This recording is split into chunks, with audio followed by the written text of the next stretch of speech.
Horde. Quite the beginning here to Group C, as we have a 1-1 situation at the moment between Roll20 and RED Canids. To my left we have Wolf, we have Skimmy, we have J-How, and overall, where are we going? What's going to happen? Who knows at this point? But Roll20 in that second game seem to have gained a little bit more back.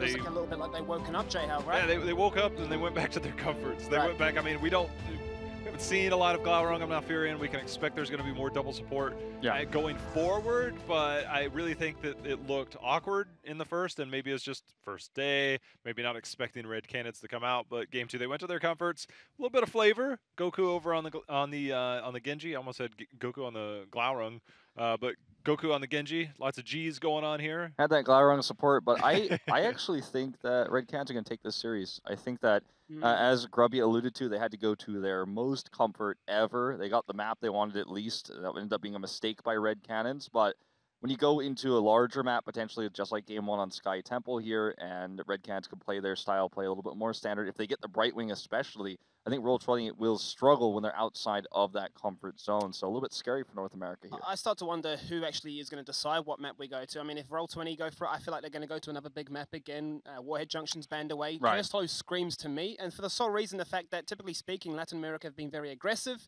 and on those bigger maps, you can abuse the ideals of, yes, RED Canids do play Darker, yes, they play Brightwing, but it's not at the standard that these other macro-heavy teams play. Very hard to, from a minor region, when the teams you're versing domestically don't punish you for those mistakes. So when you come to a big international event, teams start to punish you, you're thinking, how do we get better if the opponents back home don't give us the opportunity to reach the level, apart from watching VODs online? Well, let's find out. Will Skimmy be right, or will Skimmy be dead wrong?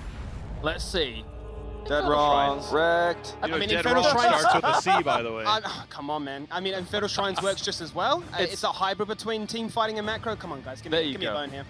I would say you were halfway there. There you go. No problem, no problem. I'd say like about 32%. Are you really crunching these numbers to those nitty-gritties? Are we doing this right now? Wolf already gave the declaration that he thinks Canids has taken this, and he didn't even see the battleground. That's true. That's a bold statement, Wolf. What do you think on Infernal Shrines? On Infernal Shrines, I give them less confidence. I thought we were going to go to a larger map like Cursed Hollow, maybe the Dragonshire for kind of that macro control. But as we get into this one, let's see what they want to take, because this map is bossless, which is another reason why I'm a little bit surprised we saw this as the map choice. So the boss control we saw from RED Canids is some of the greatest we've seen thus far in the group stage, especially when you go back to that fight with ETC. So I don't know if they're going to take the Brightwing here. It doesn't get as much value in terms of boss control, which I think is what they did most with it. But let's see.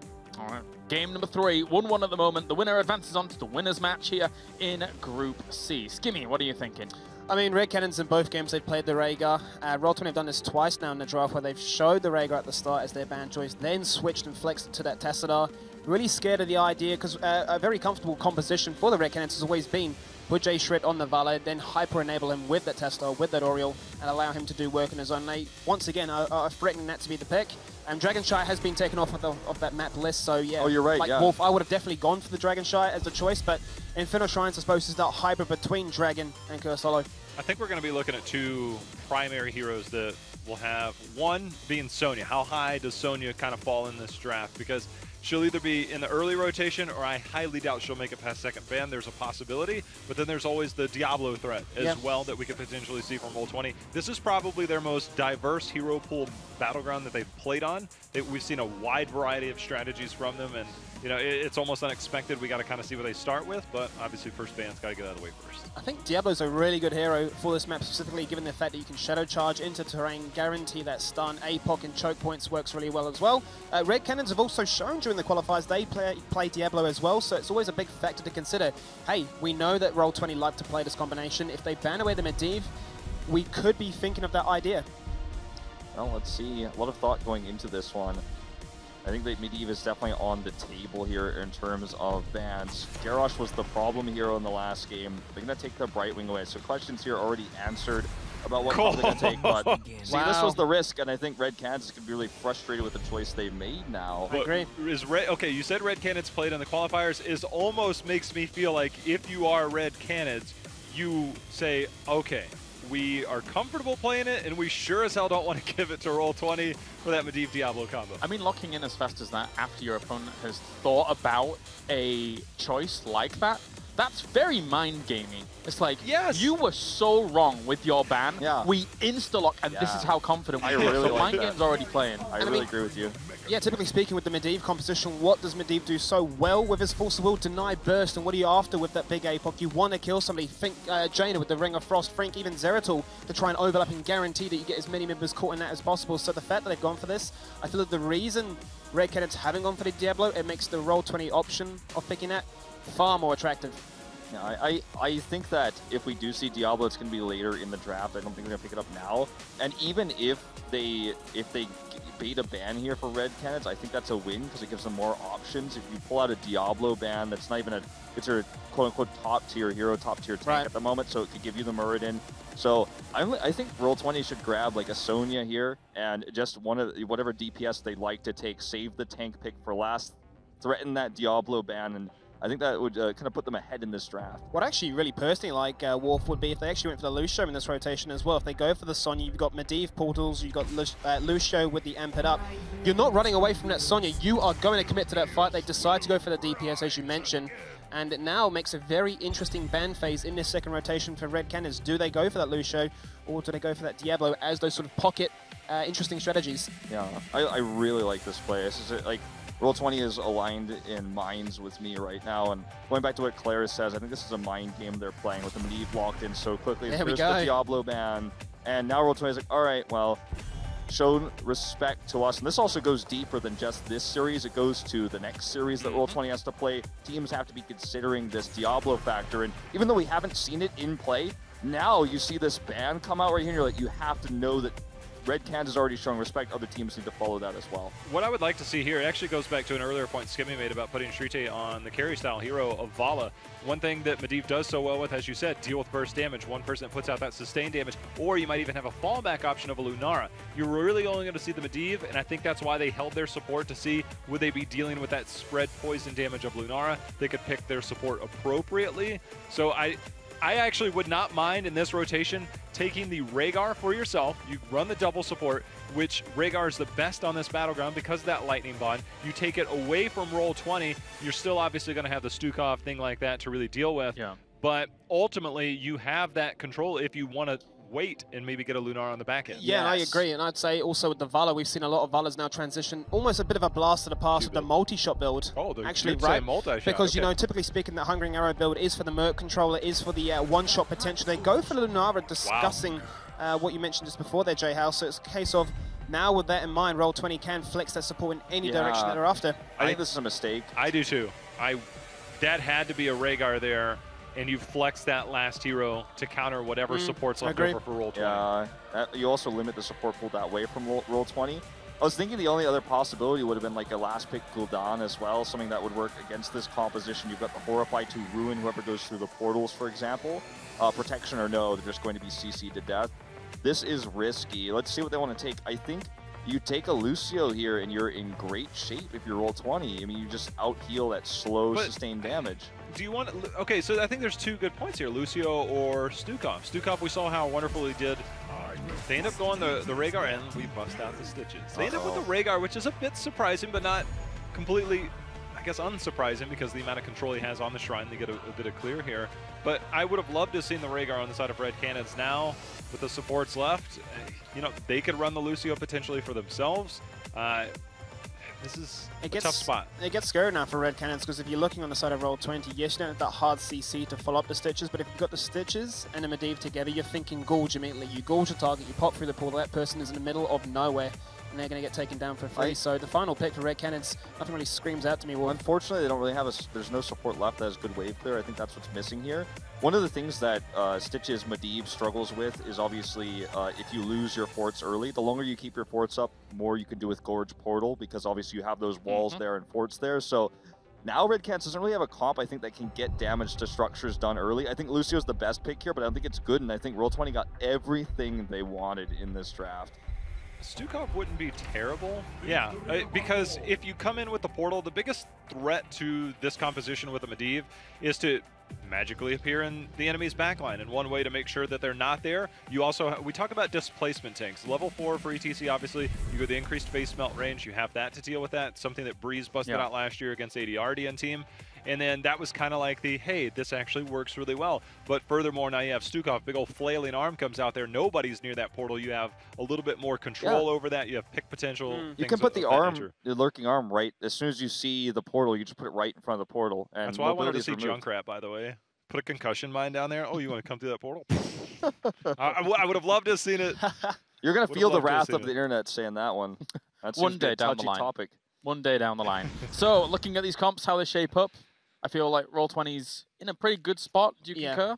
I would agree as well. I feel like, as Wolf touched on, they've got everything they wanted. The Rhaegar, for me, should have been picked in that second rotation for RED Canids. They kind of choked themselves into this. I guess we need Stukov to try and counteract what this Medivh has, but I would have preferred them to flex, as you mentioned, that pick. I don't know about this Lunara. I'm still like hovering on the wave of caution, thinking maybe the multi-shot Volley build would have been better. You get the Rain of Vengeance to then try and shut down the aggression that you know is going to come between Sonya and Greymane. I think if they go Splintering Spear and they just play really passively, I think they have a chance, but I'm going to have to change my mind. You know, I was predicting a win here for RED Canids, and after this draft, I think Roll20 got everything they wanted. Could be a problem going forward in the group, but I'm going to have to change my prediction. I just don't know if RED Canids know how to play passively, though. Oh, okay, look, you picked them without even seeing the Battleground or draft, which means you had faith in them no matter what. You can't backtrack. I mean, I was saying in terms of where we're at in the series at that moment in time. What, them coming off a loss? Okay, gentlemen, look, you guys can call me out. I'll be called out, but I'm changing my prediction here. Time to head over to the commentary team, game number 3. Thank you very much, gents, as we head over to them once again to find out who is going to take this series. RED Canids put their stock in a Lunara pick, and I don't know if I agree with it, Grubby. How about you? I mean, it's great in an extended fight. You can pick up Giant Killer for the double warrior frontline, spread a lot of damage against single support. But Stitches doesn't really play fair, does he? He does not. He wants to play quick and fast, pulling into a target, and add on top of that, Medivh. Let's go in Infernal Shrines here and see who will take the win and move forward in this group as we get ready for the Battleground. And we're going to see if RED Canids can handle against Roll20 at their best. At this point, I feel like Arthas will have to take a bullet for Stukov every time. The Lurking Arm is such a powerful tool in dealing with Portal. You can even prevent a Gorge from happening on a hook target. But the hook itself is so easy to hit on Stukov when he's channeling the Lurking Arm. So it will be very important for Arthas to block that. Problem is, there's this big abduction combo, right? For Roll20, hook, Gorge, and Portal, if that's how they want to play it. I think North America has dubbed this type of composition the milk carton. As you go missing, and of course he'll be on the side of the milk carton. Has anyone seen Arthas? Has anyone seen Arthas? Where is Stukov? Haven't seen him since Heart of the Swarm. On the right side here, RED Canids will be in the red as they charge forward. And again, this Lunara is going to need time to develop. Now, can RED Canids find those moments to develop the fight and allow for her to be effective? I think one spot for it to be great is around the Shrine phase. That's where you can dictate fights. But at Roll20, we've seen it in EU, they can actually dodge out on the first couple of Punishers and take advantages there. Yeah, and Sonya and Greymane and Rhaegar are great split pushers. That's going to be definitely a powerful tool, potentially. I do like RED Canids' comp, though. Well, I was wondering if instead of Stukov, they might have gone for Uther. After all, you want to save anyone that gets bursted by that hook blow-up. Medivh already wasn't available. Uther would have still been an option. Would have given you 2 options to reset the fight, right? You have the Aegis, would have had Divine Shield, would have allowed Arthas to be forced into fights. But hey, RED Canids, they decide, let's go ahead and mimic what we did in game number 1. Let's come out, guns a-blazing. Haven't had first blood in a while, and there they go. Get that first kill, a little bit of an advantage. Would like to see them push it. Again, it's not about that kill and the XP it gives. It's about what you can do with it. So that 3-man there at the bottom lane, I'd love to see if they can go get a tower, maybe even 2. That's a solo Rhaegar defending against double support. And while he does have decent wave clear, walking through a silencing arm from the air will be quite difficult. So one turret does fall. The sad part, though, about a Lunara is that her attack speed is quite low, not able to burn through both turrets that quickly. Yeah, she has attack speed 1.11 attacks per second, but it's mostly embedded in the poison value. So not that much early damage. Her poison scales up well as the game goes on, more than most abilities go up in damage. And this is why she's both a late game monster as well as good in extended fights in particular. Her value largely rests within doing a lot of pre-battle poison damage to make Roll20 show up slightly bandaged and wounded before the fight proper even begins. 2 targets at a time will be the choice for Lunara. Sans comes out to control the portal from RED Canids. Vieira just holding his ground, but Glaurung steps forward, drops a couple rings of damage. 11 to 10 right now in terms of minion control. The RED Canids are doing their best here to clear out what they can. See Justin looking for a potential hook angle maybe, but either way this is a 4 versus 5, so that wouldn't really lead to anything. Note how Prismaticism on Greymane is still doing double lane clear. You mentioned this. North America, Europe, they love playing styles like this whenever possible. Roll20 is doing this perfectly. They give up the Punishers, so what? They're up a full level almost. Yep, defense will be easy for them. They have the force of will to have either Sonya or Stitches to bait over that Punisher if they were to lose on it, but they're doing enough here to contest and make RED Canids kind of triple their boots a little bit here. 32 to 35, it's getting closer and closer. RED Canids need to step up and they'll be able to grab the first Arcane Punisher of the game. 3/4 of a level to Roll20 on account of doing more laning. Arthas belatedly caught up on the middle and the bottom lane, and now the first Punisher of the game to RED Canids. Let's see what they can get out of it. Pushing on the top side here, working on that turret damage, but already you can see the Punisher melting. Just like some ice cream on a sunny Sunday here in SoCal, getting picked up right away. And Greymane has done such a good job of pushing in that bottom and middle lane. They had to peel off Stukov as well just to help out because they were missing experience. Nice hook on Lunara into the gate as well, providing that little mini stun. Power slide and detaining strike on Glaurung. Portal! Oh, the portal! Portal went away! Glaurung goes down! Nice. RED Canids coming in with the second kill of the game. Glaurung falling there, just barely missing out on the portal duration by a heartbeat. And that was just enough for Lunara to step up, slow him down, and secure a kill. Oh, Glaurung goes down. Luckily, no quest stacks lost as he died at level 6.9. At level 7, you get that Master's Touch. And I've heard it said among the Korean community, the pro gaming community, they said that a Medivh must reach 30 Master's Touch stacks, completing the quest, by minute 10:30. If not, you might as well have not picked Medivh. A benchmark that we'll see if Glaurung can even attest to, as they'll try and work in those master touches. Shrimpy yesterday on Dragonshire from Fnatic, he got it in 12 minutes and a bit. He died around level 7, slowing him down. So let's see if Glaurung can bust that benchmark out of the water or not. That is the curious thing about Medivh. You look at Korea and you can see the aggression that they pull off in their fights, and you can see them getting it done at 10-15. I look at EU and I'm like, well, most of the time they use Medivh as more of a way to get vision, right? Scouting, slow play. Out-control your opponent, so that 12 minutes makes sense to me. But now suddenly I have that 10-15 in my mind, and now every game I'm going to be like, let's beat Korea. Let's get faster and faster. And this is very important, you know, for anyone. Anyone that would like to improve and doesn't just focus on winning and losing, you got to have these benchmarks, even for yourself. Get familiar with the industry standard of performance, and then you can just improve from game to game and focus on positive single skill improvements. I mean, for me, I just want to get to level 10. If I get to level 10, it's been a good game. You know? All right, well, 10 actually about to hit here as Roll20 is 1 level away. RED Canids is actually keeping up an experience right behind them despite missing out on those couple waves that we saw earlier in that first phase of the Shrine. Problem is, they were a little bit late to this Punisher on the bottom side, and Roll20 gets a nice lead here with Sonya leading the charge and Justin helping out. Yeah, Vieira is still having to clear that top bruiser camp, just about finishing. Now he wants to make his bruiser camp win out, still mounting up and continuing to push that lane. Arthas will join him there as well, Fury Zera. So RED Canids, in short, definitely giving up this Punisher. Should be able to defend it on the bottom side. Just need to get a tank down there to make sure that he can bait it over and, of course, burn it down with the help of the forts. The top lane, though, in a bit of trouble as RED Canids grab that mercenary camp, got it to the turret wall, and forced Glaurung to head to the top. Okay, so there's a play here. We have Greymane, Prismaticism, clearing the bruiser camp, and RED Canids is with 5 members, equal levels, and they're in a 5 versus 4. Ideally, you ignore the Punisher, let it jump the gate, and do an aggressive engage on the rest of the team, getting a 5 versus 4. Mosh Pit has been taken once again, but Prismaticism, he is close enough to join if all hell breaks loose. That's a funny leyline seal. And that combo coming off, Viera will be the target. Curse Bullet does connect Lurking Arm, pushing members back. Viera, he will live. Fury Zero, though, may have caught himself a little bit too far forward. Will be forced to use Army of the Dead. The Punisher jumping on the back line, hitting Murras. He finally will be able to deal with it. Now, will RED Canids give chase? No. They allow Roll20 to back up. Yeah, RED Canids was having to play Frogger there with the concentric frozen circle explosions. Don't want to get rooted for about 2 seconds there. RED Canids misses their opportunity to jump in.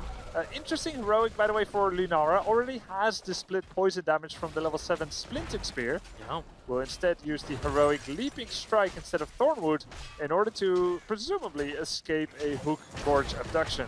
Hoping to punish. Ooh, There wow, we go. Murras gets That's useful. hooked, jumps out. Nice little maneuver there. Should be able to get healed up here from Viera and Jay Strita. But picking in that Leaping Strike here, they're trying to take those Force of Will timings in the small window that you have to punish a target and burn them down quickly. Thornwood Vines is usually something that you see in a lot of teams nowadays, but it's just a little bit too long for it to actually break out and be useful on team fight. So I like the pick here from the Canids. Yeah, honestly, you don't need Thornwood when you already have Thornwood essentially at level 7. Yes. Splinted Spear fulfills the same purpose. It's like getting additional charges on it on your level 10.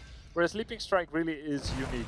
You will see Thornwood be picked now and then, but in this case, dodging a spear, dodging a hook, a gorge, definitely preferable. Well, Gorge is up, speaking of it. So we're going to have Roll20 move in with the portal. The silence comes out from Viera, though, putting Justin in a spot where he actually can't land the Gorge, but Tulin straight up whiffs the Mosh Pit. Gorge, Leaping Strike is available. Can't she get out? Needs to jump on a minion here. Wrong way. Wrong way. Should have gone for the minions there. Big mistake from Lunara. Everyone from RED Canids has to get out now. Everyone from RED Canids was ready to save her. We had a full hope bar. We had Aegis available. All he had to do was Leaping Strike to the right and he would be fine. But now RED Canids is falling behind. 2-1 in takedowns in their favor. However, they have been losing out on the map a bit. So now, can they contest Strixley?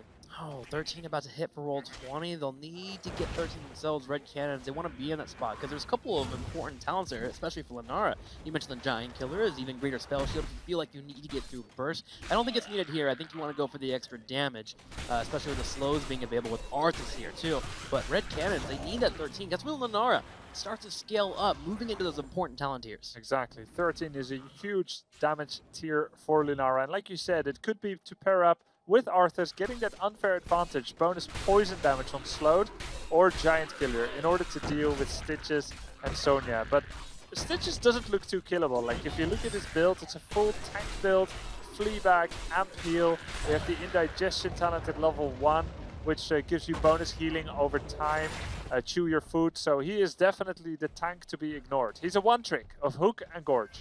Non-killable, but very friendly, wanting to make friends with RED Canids. Can he land those hooks? Goku on the side does catch the rotation from RED Canids. They spread out as needed, but Viera does the hook! Miras gets hooked from across the world, trying to leap out. Can he survive? Wow, this time he does jump correctly, gets away, but will Viera be as lucky? Viera is locked in place. He will actually get freed faster than Aegis will be available because of the staggered effect of Leyline Seal. He will go down. Nice move there. A perfect example of how Leyline Seal's staggered stasis effect can actually really work against that defending team. As Stukov there found himself without allies for just a bit. Nice move by Roll20. Pushing in now on the keep. Looking for another hook, does miss out. Gonna have RED Canids step forward as they try to clear out this Punisher. The keep finally taking some damage, but the Punisher should be falling. There it goes. Now, we will have Stukov back in 3 seconds, so Roll20 needs to think about disengaging or getting a kill right now. Whereas RED Canids needs to be careful, No tool in, a second with Mosh Pit of the game here, and now RED Canids, they need to escape because Goku, he sees an opportunity and he's striking. You can't just press Power Slide into Mosh Pit, you have to see whether when you arrive it's still a thing. Fury's Era will survive for now though. Army of the Dead. Tulin missing a very important cooldown here. Leaping Strike on Medivh. Huge Poison Spear on Muriz. Goku catching him there. Stitch is being slow. The portal will not be helping Justin. Justin turns around, being tanky. You mentioned it earlier. The Fleabag helping out, eating members here. Arthas gets spit out and killed. Tulin trying to escape. He will fall. Ariel as well. Vieira wants to escape, but Prismatic is giving chase. And with the portal, Roll20 will take out 4. Beautiful by Roll20, getting the maximum out of every engagement here. The Gorge on Arthas, the hook on Ariel. Fantastic play. Roll20 dropping the first map is now primed and ready to take down the core for the second time in this best of 3.